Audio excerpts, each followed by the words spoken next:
Valmiki master stroke, DK ಓಟಕ್ಕೆ ದೊಡ್ಡ break.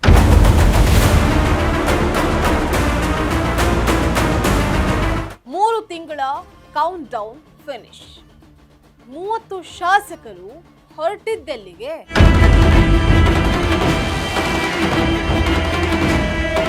ಬೆಳಗಾವಿಯಲ್ಲಿ Jarkiholi, honey trap Rajanna, big step.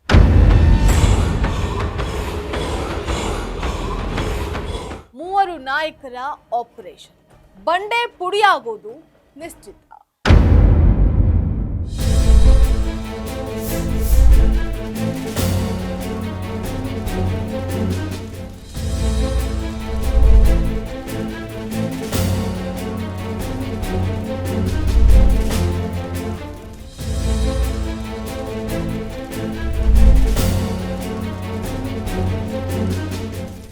Ladies and gentleman, Belagavi ರಾಜಕಾರಣದಲ್ಲಿ ಹಸ್ತಕ್ಷೇಪದ ವಿಚಾರದಲ್ಲಿ Satish Jarkiholi, honey trap, ಅಫೆಕ್ಸ್ bank ವಿಚಾರದಲ್ಲಿ ಕೆಎನ್ ರಾಜಣ್ಣ, ಸಿಡಿ ಕೇಸ್, ಜಲಸಂಪನ್ಮೂಲ ವಿಚಾರದಲ್ಲಿ ರಮೇಶ್ ಜಾರಕಿಹೊಳಿ, ಹೀಗೆ ಎಸ್ಟಿ ಸಮುದಾಯದ ನಾಯಕರಿಗೂ ಮತ್ತು ಸಿಎಂ ಡಿಕೆ ಶಿವಕುಮಾರ್ ಅವರಿಗೂ ರೋಷಾಗ್ನಿ.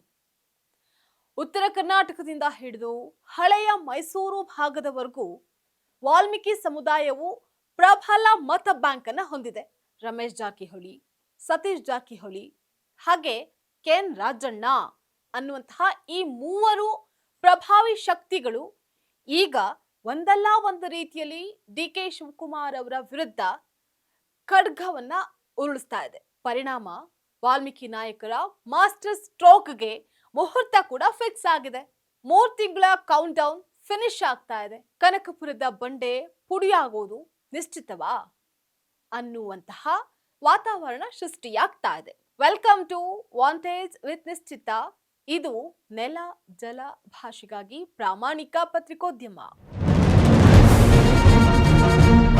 ಕರ್ನಾಟಕದ ರಾಜಕೀಯ ಅಖಾಡದಲ್ಲಿ ದಿನಕ್ಕೊಂದು ಹೊಸ ದ್ವೇಷ, ದೋಸ್ತಿಗಳ ಸಮೀಕರಣಗಳು ಹುಟ್ಟುಕೊಳ್ತಾ ಇದೆ. ರಾಜಕಾರಣದಲ್ಲಿ ಯಾರು ಶಾಶ್ವತ ಶತ್ರುಗಳು ಅಲ್ಲ, ಹಾಗಂತ ಶಾಶ್ವತ ಮಿತ್ರರು ಅಲ್ಲ ಅನ್ನುವಂತಹ ಉಕ್ತಿ ಈಗ ಡಿಕೆ ಶಿವಕುಮಾರ್ ಸಾರಥ್ಯದ ಕಾಂಗ್ರೆಸ್ ಸರ್ಕಾರಕ್ಕೆ ನೇರವಾಗಿ ಅನ್ವಯ ಆಗ್ತಾ ಇದೆ. ಸಿದ್ದರಾಮಯ್ಯ ಅವರು ಮುಖ್ಯಮಂತ್ರಿ ಸ್ಥಾನದಿಂದ ಕೆಳಗಿಳಿದು ಡಿಕೆ ಶಿವಕುಮಾರ್ ಅವರು ಸಿಎಂ ಆಗಿ ಅಧಿಕಾರ ವಹಿಸಿಕೊಂಡು 3 ತಿಂಗಳು ಸಮೀಪಿಸ್ತಾ ಇರುವಂತಹ ಬೆನ್ನಲ್ಲೇ ಆಡಳಿತ ಪಕ್ಷದ ಆಂತರಿಕ ಭಿನ್ನಮತದ ಬೆಂಕಿಯ ಜ್ವಾಲೆಯಾಗಿ ಹೊರಹೊಮ್ಮತಾ ಇದೆ.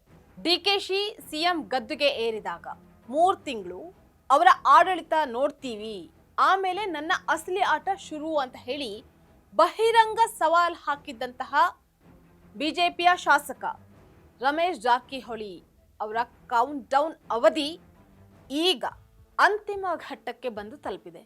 ಇನ್ನು ಈ ಎಲ್ಲದರ ಮಧ್ಯೆ ರಾಜ್ಯ ರಾಜಕಾರಣದ ಚದುರಂಗದಾಟದಲ್ಲಿ ವಾಲ್ಮೀಕಿ ಸಮುದಾಯದ ಪ್ರಭಾವಿ ನಾಯಕರು ಎಸೆದಿರುವಂತಹ ಮಾಸ್ಟರ್ ಸ್ಟ್ರೋಕ್ ಬಂಡೆಯಂತಿರುವಂತಹ ಸಿಎಂ ಕುರ್ಚಿಯನ್ನೇ ಅಲ್ಲಾಡಿಸೋದಕ್ಕೆ ಸಜ್ಜಾಗಿದೆ.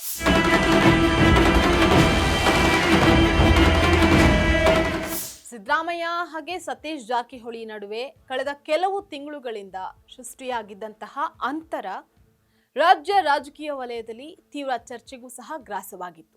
ಆದರೆ ರಾಜಕಾರಣದಲ್ಲಿ ಶಾಶ್ವತ ವಿರೋಧಿಯಾಗ್ಲಿ ಮಿತ್ರರಾಗ್ಲಿ ಇರೋದಕ್ಕೆ ಸಾಧ್ಯ ಇಲ್ಲ ಅನ್ನುವಂತಹದಕ್ಕೆ ಯತೀಂದ್ರ ಸಿದ್ದರಾಮಯ್ಯ ಮತ್ತು ಸಚಿವ ಸತೀಶ್ ಜಾರಕಿಹೊಳಿ ಅವರ ರಹಸ್ಯವಾದ ತಡರಾತ್ರಿ ಭೇಟಿಯೇ ಪ್ರತ್ಯಕ್ಷ ಸಾಕ್ಷಿ.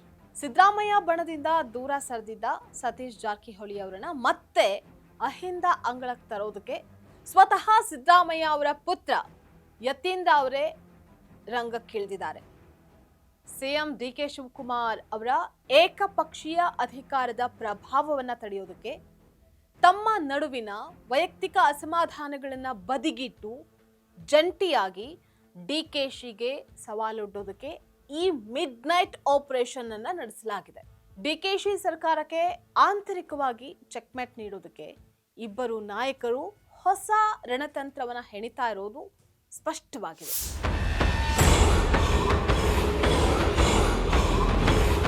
ಇನ್ನು ಪ್ರತಿಪಕ್ಷಗಳಾದ ಬಿಜೆಪಿ ಮತ್ತು ಜೆಡಿಎಸ್ ನಡುವಿನ ಮೈತ್ರಿಯಲ್ಲಿ ಎಲ್ಲವೂ ಸರಿ ಇಲ್ಲ ಅನ್ನುವಂತಹದಕ್ಕೆ ಇತ್ತೀಚಿನ ಬಿಡದಿ ಹೋರಾಟ ಸೇರಿದಂತೆ ಹಲವು ವೇದಿಕೆಗಳಲ್ಲಿ ಎರಡೂ ಪಕ್ಷಗಳು ವಿಭಿನ್ನ ರಾಗ ಹಾಡಿದ್ದು ಸ್ಪಷ್ಟವಾದ ಸಾಕ್ಷಿ. ವಿಪಕ್ಷಗಳ ಮೈತ್ರಿಯಲ್ಲಿ ಸಮನ್ವಯದ ಕೊರತೆ ಎದ್ದು ಕಾಣ್ತಾ ಇರೋದು ರಾಜ್ಯ ರಾಜಕಾರಣದಲ್ಲಿ ಮತ್ತೊಂದು ಅನಿರೀಕ್ಷಿತ ತಿರುವುಗಳಿಗೆ ದಾರಿಯನ್ನು ಮಾಡಿಕೊಡ್ತಾ ಇದೆ. ಇದೇ ಸಮಯದಲ್ಲಿ ನಡೆದಂತಹ ಎರಡು ಪ್ರಮುಖ ಬೆಳವಣಿಗೆಗಳು ರಾಜಕೀಯ ವಿಶ್ಲೇಷಕರನ್ನ ಹುಬ್ಬೇರಿಸುವಂತೆ ಮಾಡಿದೆ.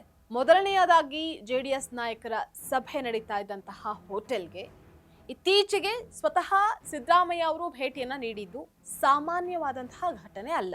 ಹಾಗೆ ಎರಡನೆಯದಾಗಿ ಕೆಎನ್ ರಾಜಣ್ಣ ಕುಟುಂಬ ಜೆಡಿಎಸ್ ಜೊತೆಗಿನ ಬಾಂಧವ್ಯವನ್ನ ಕಾಯ್ದುಕೊಳ್ತಾ ಇರೋದು ಹಲವು ಅನುಮಾನಗಳಿಗೆ ಕಾರಣವಾಗಿದೆ.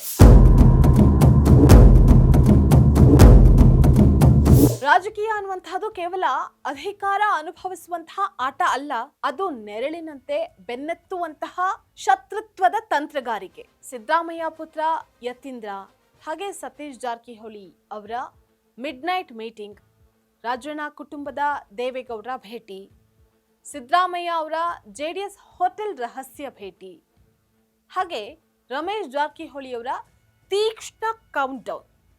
ಈ ಪ್ರತಿಯೊಂದು ಘಟನೆಯು ಸಿಎಂ ಡಿಕೆ ಶಿವಕುಮಾರ್ ಅವರನ್ನ ಸುತ್ತುವರಿಯೋದಕ್ಕೆ ಹೆಣೆದಿರುವಂತಹ ಬೃಹತ್ ಜಾಲ. ಟ್ರಬಲ್ ಶೂಟರ್ ಅಂತಾನೆ ಹೇಳಿ ಖ್ಯಾತರಾದ ಡಿಕೆಶಿ ತಮ್ಮದೇ ಸರ್ಕಾರಕ್ಕೆ ಎದುರಾಗಿರುವಂತಹ ಈ ವಾಲ್ಮೀಕಿ ನಾಯಕರ ಮಾಸ್ಟರ್ ಸ್ಟ್ರೋಕ್, ಅಹಿಂದ ನಾಯಕರ ಜೆಡಿಎಸ್ ಸಾಮೀಪ್ಯ ಮತ್ತು ಆಂತರಿಕ ದಂಗೆಯನ್ನ ಹೇಗೆ ಎದುರಿಸ್ತಾರೆ, ಅಥವಾ ಕನಕಪುರದ ಬಂಡೆ ನಿಜವಾಗಿಯೂ ಛಿದ್ರವಾಗುತ್ತಾ? ಮುಂಬರುವ ದಿನಗಳಲ್ಲಿ ರಾಜ್ಯ ರಾಜಕಾರಣದಲ್ಲಿ ಭಾರಿ ಸ್ಫೋಟಕ್ಕೆ ಸಾಕ್ಷಿಯಾಗುತ್ತೆ.